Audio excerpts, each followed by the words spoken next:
There's been a lot of chat recently over the future of Sergio Perez's F1 career, and with his contract up at the end of the year, there's one question that everyone is asking. Is he worthy of a Red Bull seat? To answer this, I'm going to give you all the facts and tell you a thing or two that will probably make you change your mind.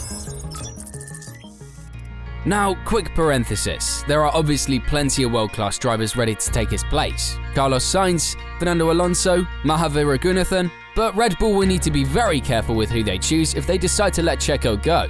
Only the best drivers in the world deserve a spot in Formula 1. It's the pinnacle of motorsports, and with just 20 of them on the grid, they have to exceed all expectations if they want to keep their job. So if they're barely meeting expectations, or worse, not hitting them at all, things start to spiral fast. Enter Sergio Perez. The pressure on the Red Bull driver has been intensifying over the past year, mainly due to the sheer race-to-race dominance by his teammate Max Verstappen. More coming on him in a few minutes.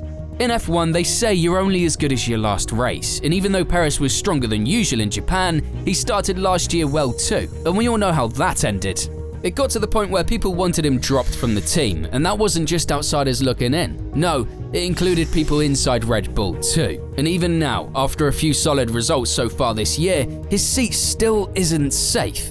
So let's check out why this pressure is so huge all of a sudden, and whether it's valid or not. Before I answer the burning question, I'm going to help you understand a little bit more about the man himself and how he ended up at Red Bull in the first place. Sergio's journey began in his home country of Mexico when he started karting at age 6. He began winning races and finished runner-up in his first year, showing signs of speed from the get-go. He progressed through the ranks of the karting world for 8 years, winning championships and proving he was ready to make a move to something a bit more challenging. Checo got his first taste of single-seater action when he took part in the Skip Barber National Championship in 2004. 2 seasons in Formula BMW and a single race in the A1 Grand Prix Championship followed.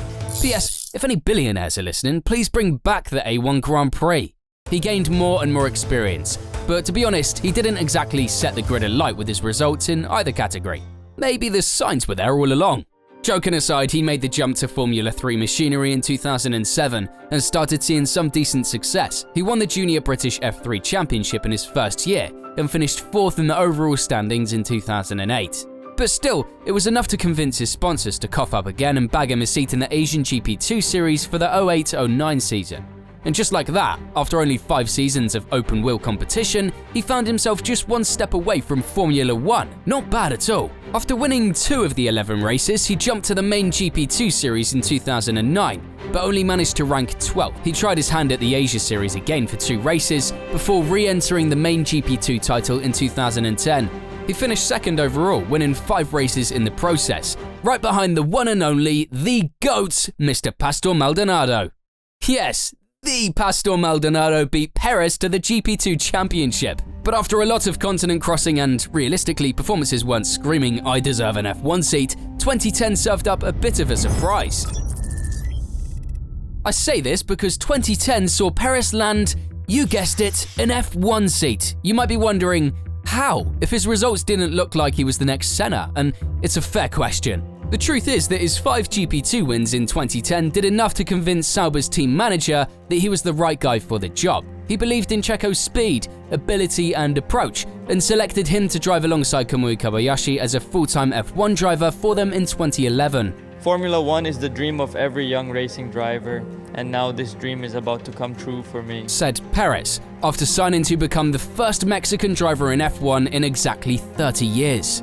The good news was that Checo now had his foot in the ever-revolving door of F1, but the good news pretty much ended there for his first year, because the car wasn't what you'd call competitive. But the even worse news happened in 2011 after a massive crash in Monaco forced him to miss 2 races. 2012 was kinder to him, and he drove his Sauber to the podium 3 times over the season. He nearly took his first F1 win in Malaysia, but he just didn't have enough to outrace the ever-impressive Fernando Alonso, who took victory in the craziest of conditions. Still, he started P9 and finished P2 to score his first ever podium, which was a shock for the small Swiss crowd, putting him firmly on the map.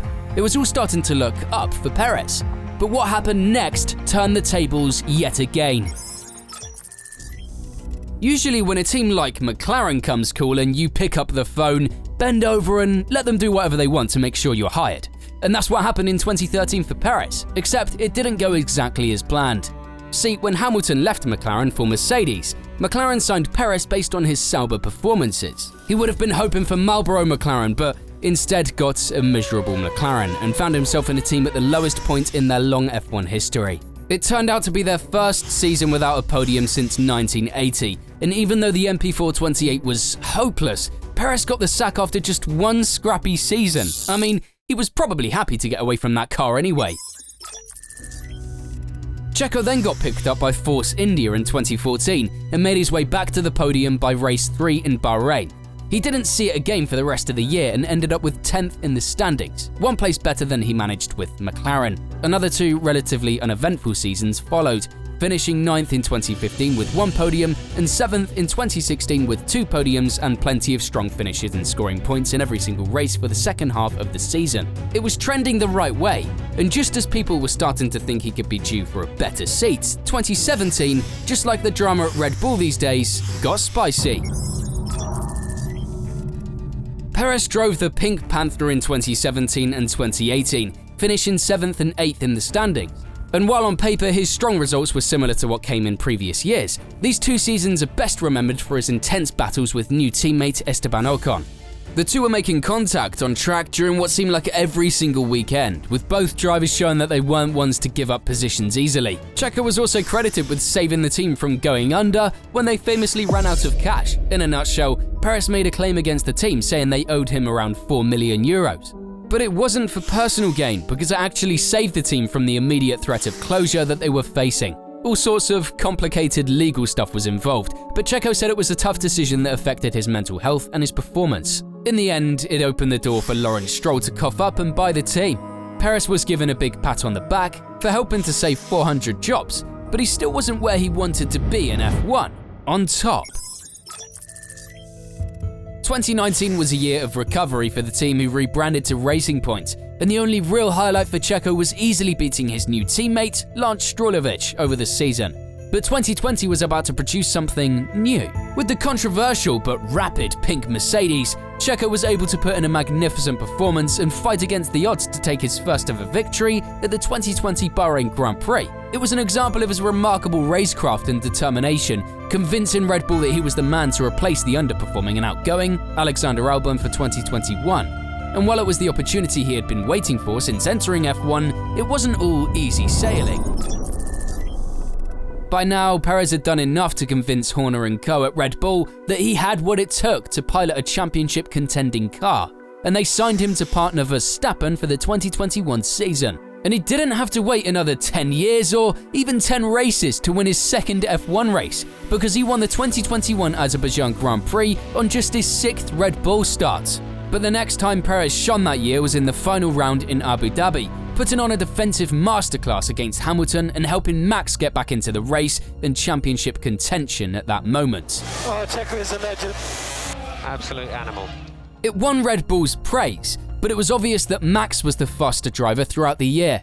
Faster than Checo, that is. Relax, Hamilton fans, I see you hovering over that subscribe button already. The 2022 season brought new hope for Perez with brand new car regulations, and to be honest, it started pretty well for him. He took his first ever pole position in Saudi, had strong finishes in a lot of the opening races, and won in Monaco, which was the highlight of his F1 career so far. But as the season went on, the gap between him and Max widened. And even with some more strong finishes and another win in Singapore, it was only good enough for 3rd in the standings by the end of the year. But this was still just his 2nd year with the team, and he looked more competitive than he did in 2021. So along with plenty of other people, I had higher hopes for a Perez title fight in 2023. Sort of like how I'm hoping you'll subscribe. So don't let me down, because Perez, well... The good news is that the 2023 Challenger was one of the fastest cars ever seen, and his title challenge stayed alive through the start of the season. The bad news is that he couldn't drive it as fast as his teammate, and the title hopes only lasted 5 races. Verstappen was 0.495 seconds faster than Perez on average in qualifying over the year, and 0.45 seconds per lap faster in race pace. Even Toto had to jump in, saying he cannot comprehend the size of the gap. Checo did win 2 of the opening 4 races though, and in Baku he was ahead of Max in his strongest weekend yet, beating him to both the sprint race and the Grand Prix win. But Max took this personally. His dad Jos claimed that Max was absolutely livid after Baku and said, "I am not going to get beaten by him ever again this season." And he wasn't lying either, because Max went on to completely destroy Perez for the rest of the season. The Miami Grand Prix was the turning point, where he was clearly outclassed by Verstappen in the race. This crushed his confidence as it became blindingly obvious that the Dutchman had a grasp on the RB19 that Perez couldn't even comprehend, let alone match or beat. Perez instantly began feeling the pressure brought on by his sudden lack of pace, and the mistakes started to roll in. A bit of bad luck didn't help, but he failed to make Q3 for the following 5 races, which is downright unacceptable for a driver in the fastest car in F1 history. On top of that, he only managed 5 podiums in the remaining 17 races, while Verstappen cruised to victory in every single race bar Singapore. At the next round in Monaco, he crashed in qualifying and ruined his weekend, finishing P16 in the Grand Prix. An FP1 crash in Hungary started his weekend off on the wrong foot.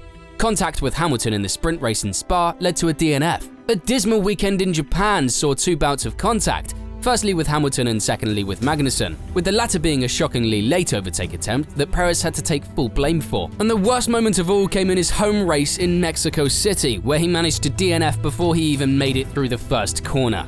Again, he was at fault, and he was devastated after such a poor mistake in front of his home crowd. After the race, his statement, I saw the gap, I went for it. I risked it too much, but I wanted the win today. Showed how desperate he was to regain some of the confidence and respect that he had lost as a driver throughout the season. Instead, the two dwindled even further.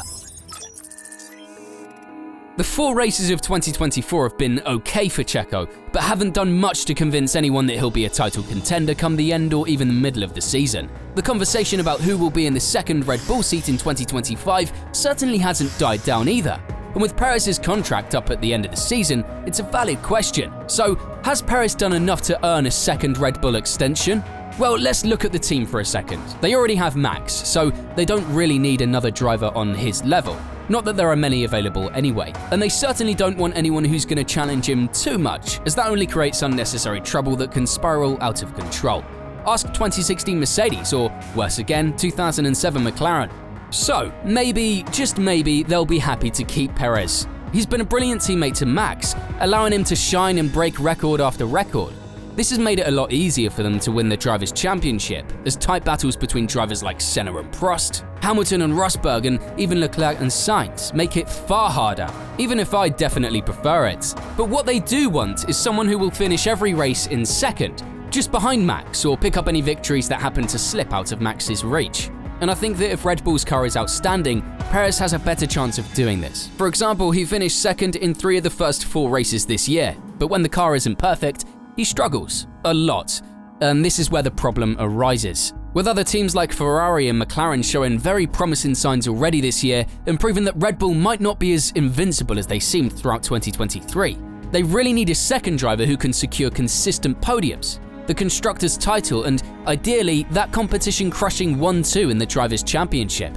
Can they genuinely count on Perez to do this? I don't think so. He seems to crack under pressure, as we saw with all the mistakes I mentioned in 2023. A driver in a top team, or in F1 at all for that matter, needs to be extremely consistent too, which Max is, and Perez just isn't. On a great day, he can match and, if he's lucky, beat Max, but on his bad days, his performances are tough to watch. If Horner and Marco, if they're still talking that is, decide that Perez needs to go, there's no shortage of quality drivers ready to take his place. Carlos Sainz and Fernando Alonso come to mind, and maybe even Yuki Tsunoda, who's upped his game this year already. Checo better be ready to up his game too, if he does want to stick around, because at this point, to be honest, he just isn't doing enough. Sorry Sergio, there's no shame in not being able to match Verstappen. Barrichello couldn't beat Schumacher, Bottas couldn't beat Hamilton. It doesn't mean they're bad drivers, it just means they're not the best. At the moment though, Perez is just too far off. At least he's not contributing to how Red Bull is ruining F1 and making it a bit more exciting for all of us. Like Zach Brown said, if they had 2 Sergios in the car, with all due respect, this championship would kind of be wide open. Zach speaking facts. He's right though, and it's why I made a video breaking down their success and how they're able to be so damn good every weekend. So if you want to hear all the real reasons, click here to watch it now.